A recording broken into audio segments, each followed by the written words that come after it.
Hi, I am Jenny Graham, editorial writer for the Tulsa World, on behalf of the editorial board.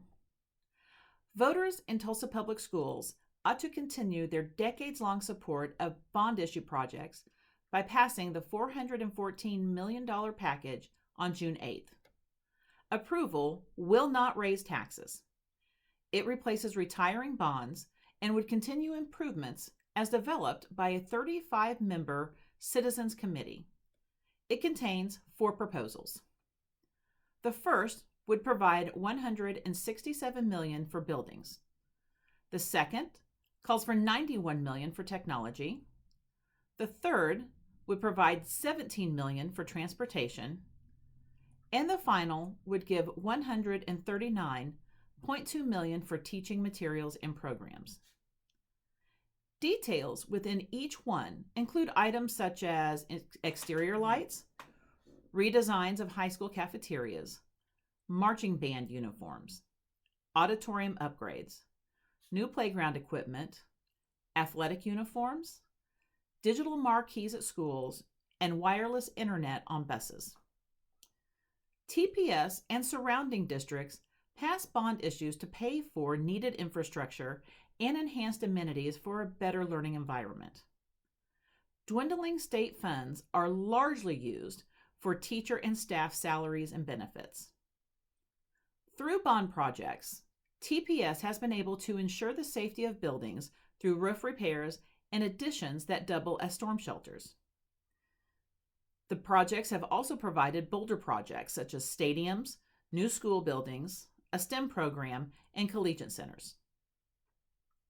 Tulsa homeowners of a $100,000 house pay $23 a month for TPS bonds. That's a good deal for what the district is able to provide. Approval of this package will not change that amount. Since the 1990s, TPS voters have increasingly supported bond packages. The most recent bond issue passed by more than 80% in 2015 and was its largest at $415 million. It emphasized technology, but included projects like multi-purpose field houses and new libraries. TPS depends on bonds for building improvements, with the average age of a facility being 61 years old. Of all of its buildings, 60% are older than 50, and 19% are more than 80 years old. Technology improvements have become critical as part of the education learning experience. The pandemic uncovered a significant gap among its students, with 1/3 of TPS students having little to no home internet access. This bond will help bridge those inequities. The TPS system of developing and overseeing bond issues was put into place years ago and has been effective at providing transparency and building trust. 2 volunteer oversight committees contain local experts, parents, civic leaders, and they serve as stewards and watchdogs over the funds of the projects. It's a way to get eyes from outside the administration on these projects.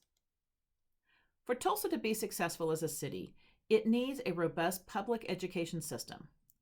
All residents benefit from having well-educated graduates ready for college and the workforce. To get at this, local residents must approve the investment in the schools.